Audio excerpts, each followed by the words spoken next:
السلام عليكم متابعي الاعزاء، كنتمنى تكونوا بخير وعلى خير.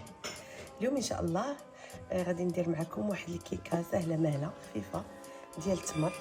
لاننا حنا هاد الايام كنحاولوا اننا ما نديروش السكر، دونك تنقلبوا دائما على نحليو اما بالتمر اما باللي فروي بالبنان ولا بالتفاح. المهم هذا هو لو برينسيپ.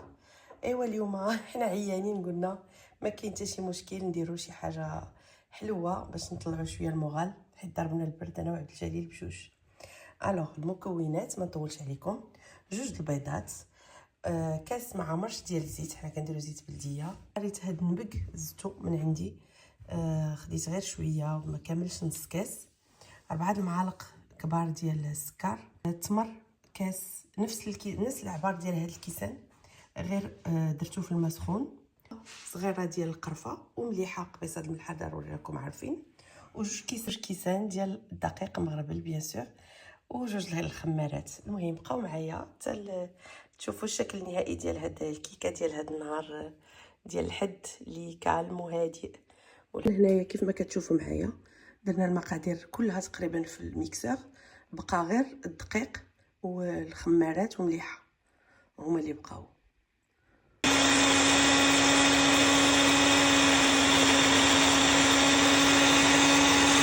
في هذا الاثناء استغليت الوقت وكرست واحد الخبيزات كنت عاجناهم. صراحه انا العجينه ديال الدار ما يمكنش نتفارق معاها واخا تنهبط للمغرب، لان لقيت عليها الراحه بزاف حتى في المصران ديالي والصحه ديالي. الحمد لله كنديرو غير الشعير وكندخلو فيه المكونات اللي بغينا باش نسمو، وكيجي تبارك الله رطب وزوين.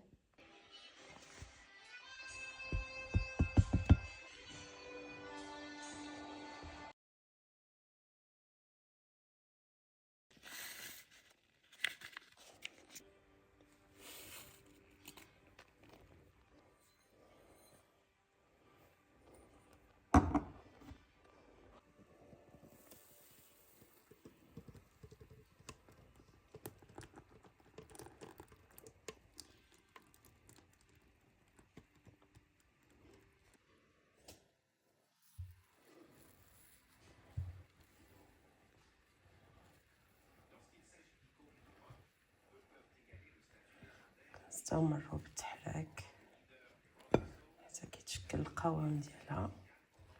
كندخلوها في الفران 180 درجه، كنجربوا بيان سور مورا 20 دقيقه. ما كنقيسوش الفران، هاد المبادئ كلها كتعرفوها كلكم السيدات 100%.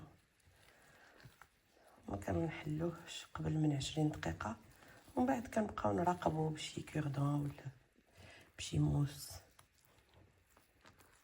المهم غادي نبقى نستمر في التخليط. نسالي تقدروا تزيدوا معاها لي فروي ساك الا بغيتو.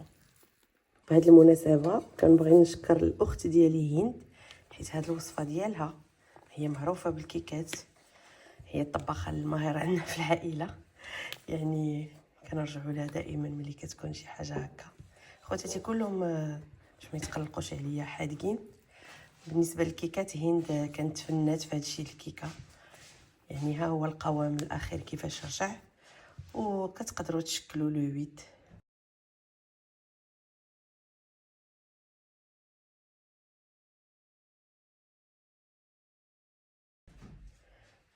بلا ما يتقطع معكم العجين.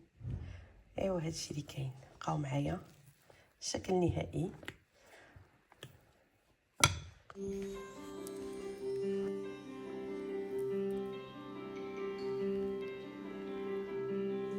خرجت الخبيزات ديالي من الفران، كتشوفوا اللون ديالهم صفر لانني درت فيهم الخرقوم.